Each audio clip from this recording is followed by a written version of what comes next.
અર્થ પ્રકરણમાં ધ્રુવ ચરિત્ર આવ્યું. પ્રસિદ્ધ કથા છે. उत्तानपाद राजा, बे रानी, सुरुचि ने सुनीति. प्रसिद्ध कथा है, आप सब जानते हो. देखो आध्यात्मिक अर्थ क्या है? उत्तानपाद, प्रत्येक जन्म लेने वाला जीव वो उत्तानपाद है. माणसનો જન્મ થાય તો માથું નીચે ને પગ ઉપર હોય, જેના પગ ઉપર છે. અને જન્મ થાય તો બે રાણી આવે, બે વૃત્તિ આવે. સુરુચિનો માર્ગ, સુનીતિનો માર્ગ. ઉપનિષદની ભાષામાં કહું તો શ્રેયનો માર્ગ અને પ્રેયનો માર્ગ. અને દરેકને રુચિ વાલી હોય, નીતિ અમાનીતિ હોય. દરેક રુચિ વાળાને ઉત્તમ જોઈએ, નવું શું, લેટેસ્ટ શું, સારું શું, એટલે એને પુત્ર છે ઉત્તમ. અને નીતિ વાળાને શાશ્વત જોઈએ કે આજે તો છે, કાયમ રહેશે કે નહીં. એને ધર્મ જોઈએ, એને નીતિ જોઈએ, એટલે એને પુત્ર છે ધ્રુવ. બંને બાળકો રમી રહ્યા હતા. ઉત્તમ ચાલતો ચાલતો કૂદકો મારીને પિતાના ખોળામાં બેસી ગયો. ધ્રુવે જોયું મારો ભાઈ બેઠો તો હું બેસું. અને જ્યાં પિતાની ગોદમાં ચડવા જાય, દોડતી સુરુચિ આવી, હાથ પકડ્યો ને ખેંચીને ફેંક્યો. દૂર જઈને ધ્રુવ પડ્યો. બોલી, સુરુચિ, પિતાના ખોળામાં બેસવું છે, જા વનમાં જા, તપ કર, અને ભગવાન પ્રસન્ન થાય તો એટલું માંગજે કે મારી કુખે જન્મ લે તો જ પિતાના ખોળામાં બેસી શકે. મનમાં ખેદ આવ્યો. રડતા રડતા ધ્રુવ આવ્યો પોતાની માતા સુનીતિ પાસે. આખી વાત કહી. આ તો સુનીતિ છે, આ સાધારણ નથી. એટલે ચિંતકો કહે, જે સમાજમાં આદર્શ માતાઓ હશે ત્યાં મહાપુરુષોની ક્યારેય કમી નહીં આવે. દરેક મહાપુરુષના જીવનમાં જેટલો માતાનો પ્રભાવ રહ્યો છે એવો કોઈનો નથી રહ્યો. દરેકની આત્મકથાઓ વાંચો, એમના જીવન ચરિત્રને વાંચો, માનો બહુ મોટો ફાળો રહ્યો છે. અહીંયા સુનીતિએ કહ્યું, બેટા, હું તો તને એમ કહું છું કે તારી સાચી માં મારા કરતા પણ સુરુચિ વધારે છે. અરે ના, એને તો એમ કહ્યું જંગલમાં જા, તપ કરને ભગવાન મેળવ. હા બેટા, આજ સુધી જે વાત મેં તને નથી કહી એ તારી માં સુરુચિએ કહી છે. બેટા, બેસવું જ હોય તો એવા ખોળામાં ન બેસીશ જે આજે છે ને કાલે નહીં રહે. એવી ગોદમાં જઈને બેસ જ્યાંથી તને ક્યારે કોઈ ઊભો ન કરી શકે. એ શાશ્વત ગોદ તો પરમાત્માની ગોદ છે. જા બેટા. અને 5 વર્ષના ધ્રુવને વનમાં તપ કરવા માં મોકલે છે. નારદજીને ચિંતા થઈ, ક્યાંક આવેશમાં જાય છે, ડરીને અડધું છોડીને પાછો તો નહીં આવી જાય ને. પરીક્ષા કરી, ડરાવ્યા. અરે ધ્રુવ, વનમાં તો હિંસક પ્રાણીઓ હશે, મારી નાખશે તને. હવે જે થાય થાય, ભગવાન મેળવવા છે, એની ગોદમાં બેસવું છે. જોયું કે મક્કમતા છે. નારદજીએ દ્વાદશાક્ષર મંત્રની દીક્ષા હતી અને કહ્યું, જા મધુવનમાં જા, ત્યાં યમુનાજીનો પાવન તટ છે, કૃષ્ણની લીલા વિહારની ભૂમિ છે, ત્યાં જઈને તપ કર. જો હવે આશ્ચર્યની વાત, ઉત્તાનપાદ અને ધ્રુવ તમે જુઓ તો ધ્રુવજી સૃષ્ટિ સર્જનથી 4થી 5મી પેઢી છે. બ્રહ્માજીએ મનુ અને શત્રુપાને પ્રગટ કર્યા. મનુના થયા ઉત્તાનપાદ અને ઉત્તાનપાદના થયા ધ્રુવ. હજી કૃષ્ણ તો અવતાર થયો જ નથી. સૃષ્ટિ સર્જનથી 4થી પેઢી છે. છતાંય નારદજી એમ કેમ કહે છે કે મધુવનમાં જા, કૃષ્ણ લીલા વિહારની ભૂમિ છે. આજ છે ભગવાનની શાશ્વત લીલાનું પ્રમાણ. દરેક કલ્પમાં, દરેક ચતુર્યોગીઓમાં ત્યાં ભગવદ અવતાર થાય છે. અને આ જુદી જુદી કથાઓ જુદા જુદા કલ્પની કથાઓ છે. એક જ લીલાનો જુદા જુદા પ્રકાર અને લીલા ભેદ દેખાય. તમે ભાગવતમાં જે લીલા વાંચો છો પદ્મ પુરાણમાં જુદી લાગે, એ હરિવંશ પુરાણમાં જુદી લાગે, તો મહાપ્રભુજી કહે આ કલ્પ ભેદથી સમજવી. કૃષ્ણનો સારસ્વત કલ્પના દ્વાપરમાં જે કૃષ્ણ પ્રગટ્યા એ પૂર્ણ પુરુષોત્તમ છે. બાકી દરેક કલ્પના દ્વાપરમાં કૃષ્ણ અવતાર થાય છે, પણ એ વિષ્ણુના અવતાર રૂપે હોય છે, એ પરબ્રહ્મ પોતે નથી હોતા. ભાગવતની મહત્તા જ એટલા માટે છે કે એમાં જે કૃષ્ણ ચરિત્ર છે એ કોઈ અવતાર કૃષ્ણનું ચરિત્ર નથી, એ પરબ્રહ્મ કૃષ્ણનું ચરિત્ર છે. એટલે અન્ય પુરાણો કરતા ભાગવતની મહત્તા વિશેષ છે. તો અહીંયા જયારે દ્વાદશાક્ષર મંત્ર મળ્યો, ગુરુ મળ્યા, સ્થાન મળ્યું, અને હવે તો એ જાપ કરતા કરતા ધ્રુવજી ચાલ્યા છે મધુવન. ઓમ નમો ભગવતે વાસુદેવાય. મહાપ્રભુજી કહ્યું, ધ્રુવ પરાશરાભિષ્ટદે, ધ્રુવજીને તપથી ભગવાન નથી મળ્યા, યમુનાજીના પાન કરવાથી મળ્યા, યમુનાજીની કૃપાથી મળ્યા છે. યમુના જલના નિત્ય પાન કરે છે અને એક જ મંત્રનું અવગાહન કરે છે. એક પગ પર બીજો પગ ચડાવ્યો, ધ્યાન લગાવ્યું પરમાત્મામાં, સર્વમાં આત્મભાવ સિદ્ધ થયો. આત્મનસ્તુ કામાય સર્વપ્રિયમ ભવતિ. જુદા જુદા શરીર ભલે હોય, દરેકની અંદર આત્મા તો એક જ છે. આત્મભાવ સિદ્ધ થયો, પોતાની શ્વાસો રોકી, ત્રિલોકની શ્વાસો રોકાવા લાગી. ગભરાયા ઇન્દ્ર, મારું કોઈ ઇન્દ્રાસન ન લઈ લે. દોડ્યા, ભગવાનને વિનંતી કરવા લાગ્યા, અરે મારું ઇન્દ્રાસન ડોલી રહ્યું છે. ભગવાન કહે, આ મારો ભક્ત છે, એ ઇન્દ્રાસન માટે નથી તપ કરી રહ્યો, એ તો મારી ગોદમાં બેસવા માટે તપ કરી રહ્યો છે. ધ્યાનમાં આવ્યા પરમાત્મા, ચતુર્ભુજ નારાયણ ધ્યાનમાં આવ્યા. રોમ રોમમાં આનંદ વ્યાપી ગયો ધ્રુવજીને. થોડી વારમાં અંતર ધ્યાન થઈ ગયા. વ્યાકુળ બનેલા ધ્રુવજીએ જ્યાં નેત્રો ખોલ્યા, જે ભીતર હતા એ જ બહાર ઉભેલા દેખાય. બોલવા માંગે છે ધ્રુવજી, પણ બોલી શકતા નથી. ભગવાને પોતાના હાથમાં રહેલો શંખ ધ્રુવજીના ગાલમાં લગાડ્યો, અને જ્યાં ગાલમાં લગાડ્યો, યોંતઃ પ્રવિશ્ય મમ વાચમીમામ પ્રસુપ્તામ સંજીવયત અખિલ શક્તિધર સ્વદામના અન્યાંશ હસ્ત ચરણ શ્રવણત્વ ગાદિન પ્રાણાન નમો ભગવતે પુરુષાય તુભ્યમ. સ્તુતિ પણ હું નથી કરતો પ્રભુ, આપ જ બોલાવો છો. સેવા અમે નથી કરતા, આપ કરાવો છો. શક્તિ રૂપે તો આપ જ છો. આપણે કઈ બધું ભગવાન કરાવે એટલે જોવાની શક્તિ ભગવાન છે. શું જોવું એ તો માણસે નક્કી કરવાનું. બોલવાની શક્તિ ભગવાન છે, શું બોલવું એ માણસે નક્કી કરવાનું. ચાલવાની શક્તિ ભગવાન છે, ચાલીને ક્યાં જવું એ તો માણસે નક્કી કરવું. કર્મણ્યવાધિકાર હસ્તે, કર્મમાં સ્વતંત્ર જીવ છે, અને જેમાં સ્વતંત્રતા હોય ને એમની જ જવાબદારી હોય. કર્મમાં સ્વતંત્ર બનાવ્યા એટલે જીવ છૂટો. હવે કાર્ય કરવામાં સ્વતંત્ર, હા, પછી જે કરે જવાબદારી પણ થાય. પછી તો મા ફલેશુ કદાચન, ફળમાં પછી બંધાઈ જશે. સુંદર સ્તુતિ કરી, ભગવદીઓનો સંગ માંગ્યો છે ધ્રુવજીએ. આગળ કામ પ્રકરણમાં પૃથુ ચરિત્ર આવ્યું. પૃથુ રાજા યોગ્ય સમય થયો, પૃથ્વીનું દોહન કર્યું. કહેવાય છે કે પૃથુ રાજા પરથી પૃથ્વી શબ્દ આવ્યો. અન્ન આપવાનું બંધ કરી દીધું. સમાજને સુવ્યવસ્થિત કરવાનું કાર્ય પૃથુ રાજાએ કર્યું. અહીંયા જ્યારે સમય આવ્યો, વનમાં ગયા, તપ કર્યું, ભગવાન પ્રસન્ન થઈને માંગવાનું કહ્યું, તો પૃથુ રાજાએ કહ્યું, મને 10,000 કાન આપો. કારણ કે 2 કાનથી આપની કથા સાંભળું ને તો તૃપ્તિ થતી નથી. રૂવાડે રૂવાડે કર્ણેન્દ્રિયો થઈ જાય તો આપની કથાનો હું રસપાન કરી શકું. મોક્ષ પ્રકરણમાં પ્રચેતા આખ્યાન આવ્યું, પુરંજન આખ્યાન આવ્યું. ચતુર્થ સ્કંદને વિરામ આપીએ. બોલો ગોવર્ધનનાથ કી જય, ભાગવત ભગવાન કી જય. પંચમ સ્કંદ સ્થાન લીલા, વૈકુંઠ વિદેહ સ્થિતિ સ્થાન લીલા છે. 26 અધ્યાયમાં પ્રિવતના રાજ્યનું વર્ણન આવ્યું. નાભી રાજાના યજ્ઞમાં ઋષભદેવજીના પ્રાગટ્યની કથા આવી. બોલીએ ઋષભદેવ ભગવાન કી જય. જૈન ધર્મના આદિનાથ જેમને કહીએ છીએ. જયંતિ સાથે એમના વિવાહ થયા. ઇન્દ્રએ વર્ષા બંધ કરી દીધી તો એમણે કૃત્રિમ વરસાદ કરાવ્યો. નવ યોગેશ્વર થયા એમના 100 પુત્રોમાંના. ભરત રાજા થયા એમના પુત્ર.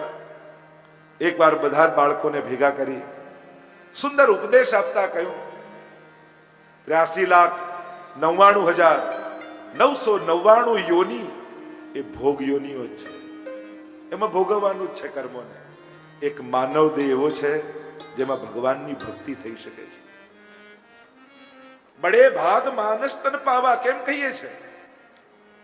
યોનીઓ તો ઘણી છે, પણ એ બધી કર્મોને ભોગવવાની યોની છે. એમાં કઈ કર્મ બાંધી નથી શકતા. એક માનવ યોની એવી છે જેમાં હરિની ભક્તિ કરી શકાય છે. ભક્તિ કરવાની સુવિધા કેવલ માનવ યોનીમાં જ છે. જો તમે અહીંયા બધા બેઠા છો, એનું સૌથી પહેલું કારણ શું કે તમને અહીંયા બેસવા દીધા? કારણ કે તમે માણસ છો. બીજી કોઈ યોનીમાં હોત તો, અરે ભલે ગાય હોત કે 33 કોટી દેવતાનો વાસ આપણે કહીએ, તોય કોઈ અંદર આવવા દે?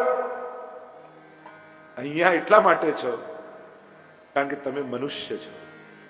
અને એમાંય પરમ સૌભાગ્ય એ છે કે માનવ દેહ પણ તમને વૈષ્ણવ કુળમાં મળ્યું છે, વૈષ્ણવી પરંપરામાં મળ્યું છે. શુચિનામ શ્રીમતામ ગેહે, ભગવાન કહે કે જેની આ સાધના બચી જાય એને હું આવા ઉત્તમ સંસ્કારી કુળમાં જન્મ આપું છું. તો આ માનવ દેહ વિશેષ કેમ છે? અન્ય યોનિઓ કરતા એની મહત્તા કેમ? જો આંખ તો પશુ પંખીઓને પણ હોય, પક્ષી પણ ઉડતું ઉડતું ક્યારેક મંદિરમાં જઈને ભગવાનને જોઈ લેતું હશે.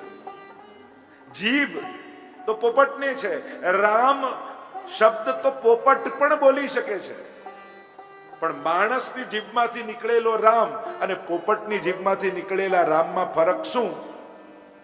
પોપટ રામ બોલે છે, પણ રામ કોણ છે એને ખબર નથી, અને એટલા માટે રામના કાન સુધી પહોંચતું નથી. મનુષ્યની મહત્તા એટલા માટે છે કે એની જીભમાંથી નીકળેલો રામ શબ્દ રામના કાન સુધી પહોંચે. કાન બીજા પશુ પંખીઓને પણ છે, એ પણ કથામાં ઉડતું ઉડતું કદાચ પક્ષી બેસી જાય ને એને સંભળાઈ જાય, પણ માણસના કાન એવા છે કે એક કથા સાંભળી જન્મ મરણના ચક્કરમાંથી છૂટો થઈ શકે. એની દરેક ઇન્દ્રિયો એના મુક્તિનું કારણ બની શકે છે. આ માનવ દેહની વિશેષતા છે. અન્ય પશુ પંખીઓ પાસે ઇન્દ્રિયો છે, પણ એ ઇન્દ્રિયો એના મોક્ષનું કારણ નથી થઈ શકતી. એટલે કહ્યું બડે ભાગ માં નસ્તન પાવા, સુર દુર્લભ સદગ્રંથ હી ગાવા. બાળકોને ઉપદેશ આપતા ઋષભદેવ કહેવા લાગ્યા, ભોગ ભોગવવા માટે અનેક અવસર મળશે, માનવ દેહ પાછો નહીં મળે. ગયેલો સમય પાછો નથી આવતો. આ 7 દિવસની તક ઝડપી લીધી તો ઝડપી લીધી. જે દિવસ ગયો એ ગયો, એ પાછો નહીં આવે. કથા પાછી આવશે, પણ આ સમય જે ચૂક્યા એ પાછો નહીં આવે. સુંદર વર્ણન કર્યું છે. ભરત રાજાનું વર્ણન આવ્યું. કહેવાય છે ભરત રાજા પરથી આપણા દેશનું નામ ભારત પડ્યું. અહીંયા યોગ્ય રાજા, ધર્મશીલ રાજા, સમય થયો બીજાને ગાદી સોંપી વનમાં ગયા. મોક્ષ પ્રાપ્તિ અર્થે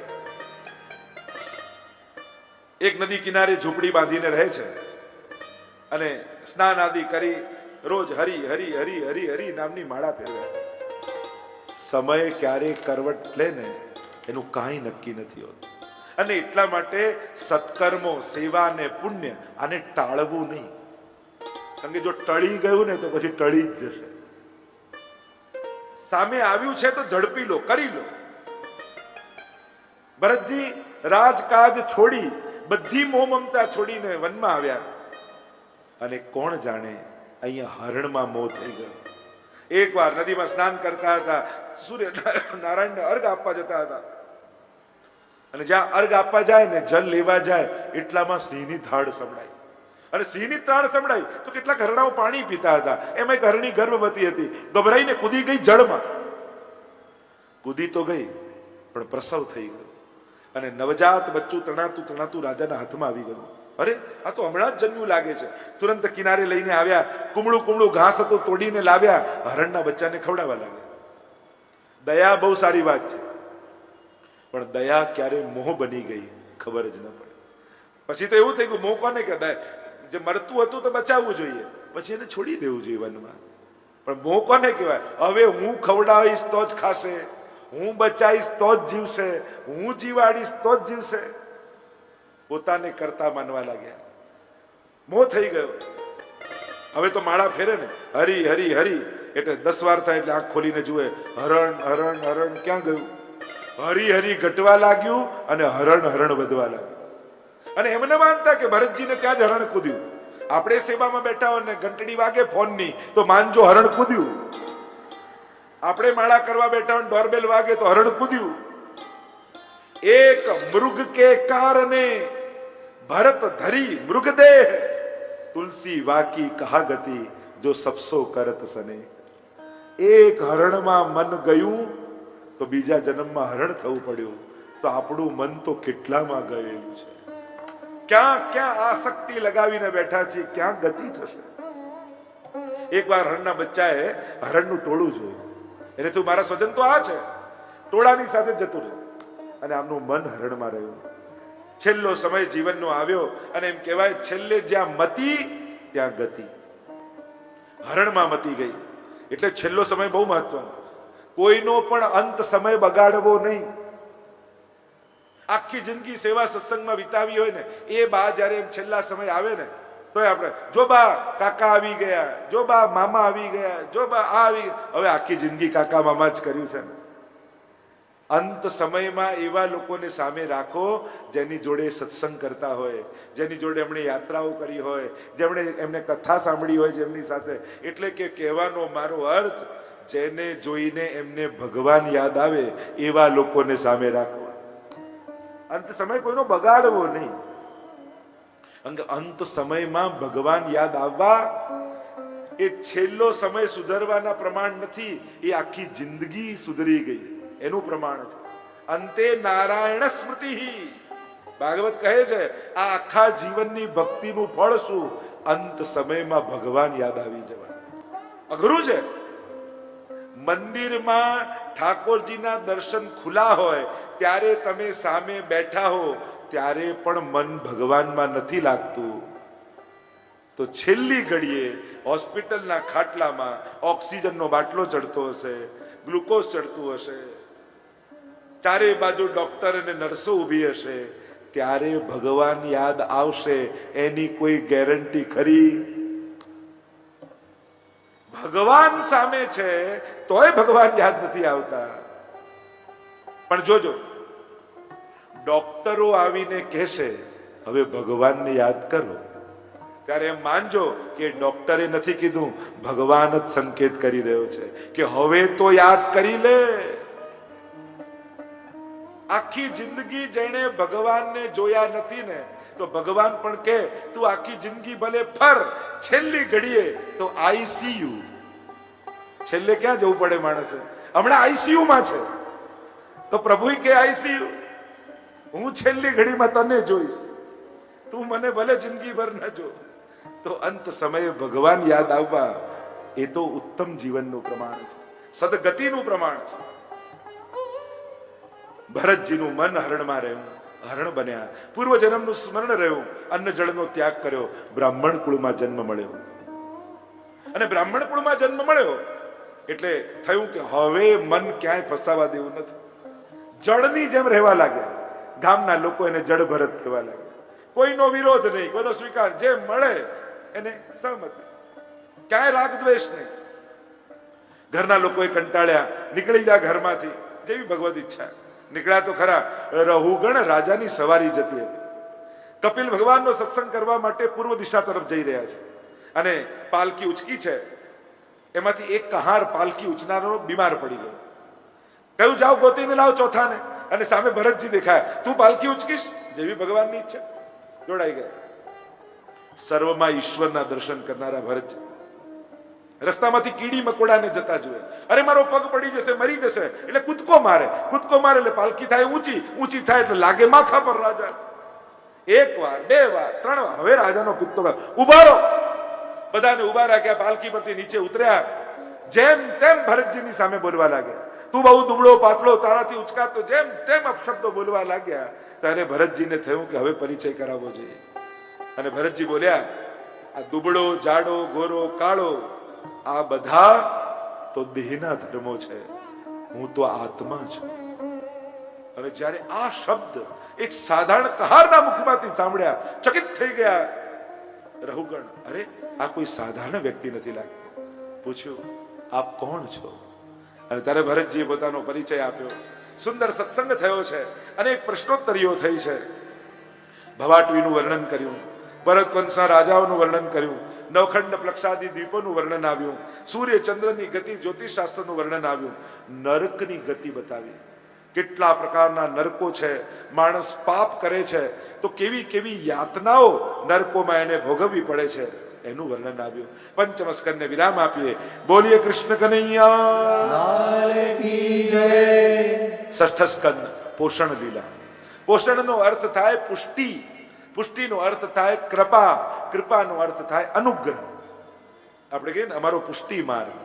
પુષ્ટિ માર્ગ એટલે કૃપા માર્ગ, અનુગ્રહનો માર્ગ. એક બે વસ્તુ છે. એક પોતાની સાધના દ્વારા ભગવાનને મેળવવા, અને બીજું પ્રભુ કૃપા કરીને જીવને પ્રાપ્ત થાય. આપણો તો પુષ્ટિ માર્ગ. આપણે સેવા કરતા નથી. આપણે શું બોલીએ? પ્રભુ કૃપા કરીને સેવા લે છે. કૃપા જ્યાં કારણમાં હોય એ જ કૃપામાં. લોકો એમ માને માળા કરવાથી કૃપા થશે, લોકો એમ માને પાઠ કરવાથી કૃપા થશે, લોકો એમ માને યાત્રા કરવાથી કૃપા થશે, લોકો એમ માને કથા સાંભળવાથી કૃપા થશે. હું કહું ના, કૃપા થશે તો જ કથામાં અવાશે, કૃપા થશે તો જ માળા હાથમાં ફરશે, કૃપા થશે તો જ પાઠ કરવાની ઈચ્છા થશે, કૃપા થશે તો જ બ્રજમાં જવાશે. કૃપા તો કારણ છે. બધાના કબાટના ખાનામાં માળા પડી હોય છે, બધાના હાથમાં ફરે છે ક્યાં? એ તો જ્યારે કૃપા થાય ને તો માળા ફેરવવાની ઈચ્છા થાય. કૃપા તો કારણ છે. અજામિલ આખ્યાન આવ્યું. બ્રાહ્મણ હતો. એક વાર એની દ્રષ્ટિ એવી જગ્યાએ પડી કે અજામિલની બુદ્ધિ બગડી ગઈ, અને એટલા માટે આંખ ભગવાને આપી છે, પણ શું જોવું એ ગુરુ શીખવાડે છે.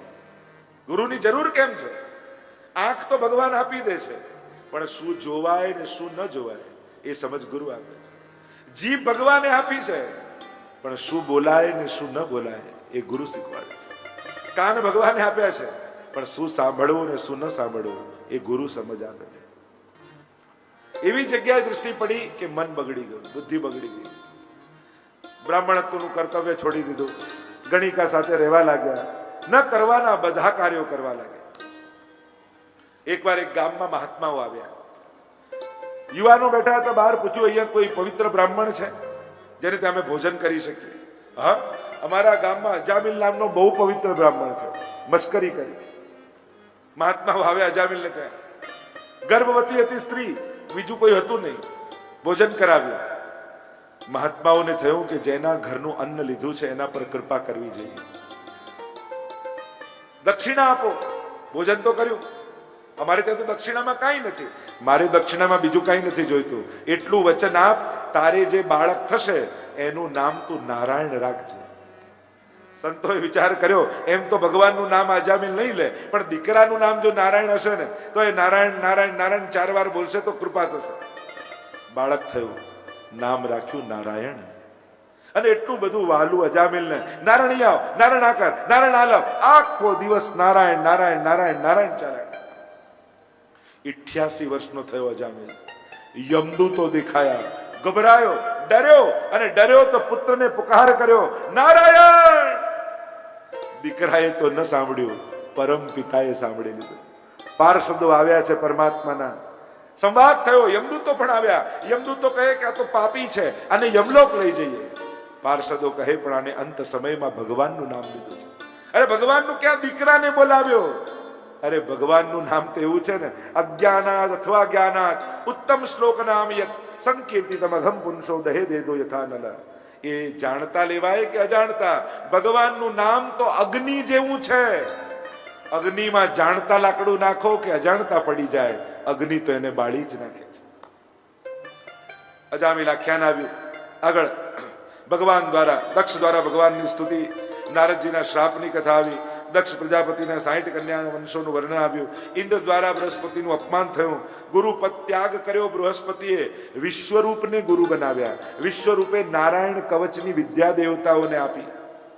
માં અસુર કુળની હતી, યજ્ઞમાં થોડો ભાગ મળે તો અસુરોને આપી દેતા. ઇન્દ્રને ખબર પડી અને શિરચ્છેદ કરી દીધું વિશ્વરૂપનો. બ્રહ્મત્યા 4 જગ્યાએ વાંટી. અને હવે ત્વષ્ટા વિશ્વરૂપના પિતાને આવ્યો ક્રોધ, મારા પુત્રને મારનાર ઇન્દ્રને હું જીવિત નહીં રહેવા દઉં. યજ્ઞમાંથી પુત્ર પ્રગટ કરીશ, ઇન્દ્રને મારે એવો પુત્ર પ્રગટ કરીશ. મંત્રમાં ભૂલ પડી, ઇન્દ્રને મારે એની જગ્યાએ ઇન્દ્રથી મરે એવો વૃત્રાસુર પ્રગટ થયો. દધીચી મુનિએ પોતાના અસ્થિના દાન આપ્યા છે. યુદ્ધ લડવા માટે ઇન્દ્ર આવ્યો છે વજ્ર લઈને. ભગવાને પોતાનું તેજ વજ્રમાં પધરાવ્યું છે. વૃત્રાસુરને દેખાયું મૃત્યુ નિશ્ચિત છે. ભગવાને કહ્યું, વૃત્રાસુર તું કંઈક માંગ. મહાપ્રભુજી સમજાવે છે કે વૃત્રાસુર એ મૂર્તિમંત ભક્તિનું રૂપ છે. અને જ્યારે વૃત્રાસુરનો વધ થયો ત્યારથી જ ભક્તિનો પ્રચાર સૃષ્ટિમાં થયો. જેમ અત્તરનું ઢાંકણું ખુલે અને એની સુગંધ ફેલાય, એ વૃત્રાસુરના વધ થકી ભક્તિનો પ્રચાર થયો છે. અને અદ્ભુત વૃત્રાસુરની ચતુશ્લોકી છે. વૈષ્ણવના ધર્મ, અર્થ, કામ અને મોક્ષ ચારે સમજાવે. મહાપ્રભુજી કહ્યું, પુષ્ટિ માર્ગે હરે દાસ્યમ ધર્મ, અર્થો હરિરેવહી, કામો હરિર નિદૃક્ષૈવ, મોક્ષ કૃષ્ણસ્ય ચેત ધ્રુવમ. સાધારણ વ્યક્તિના ચાર પુરુષાર્થ અને વૈષ્ણવના ચાર પુરુષાર્થ એ જુદા છે. વૃત્રાસુર ધર્મ, અર્થ, કામ અને મોક્ષ ચારેયને અદ્ભુત રીતે સમજાવે છે. આગળ જ્યારે સમય મળશે ત્યારે વૃત્રાસુર ચતુશ્લોકીનું આપણે ગાન કરીશું. આગળ ચિત્રકેતુનું આખ્યાન, અદિતિ દિતિના સંતાનોની ઉત્પત્તિ, પુંસવન વિધિનું વ્રત બતાવ્યું. અહીંયા સપ્તમ સ્કંદને વિરામ આપીએ. બોલો ગોવર્ધન નાથ કી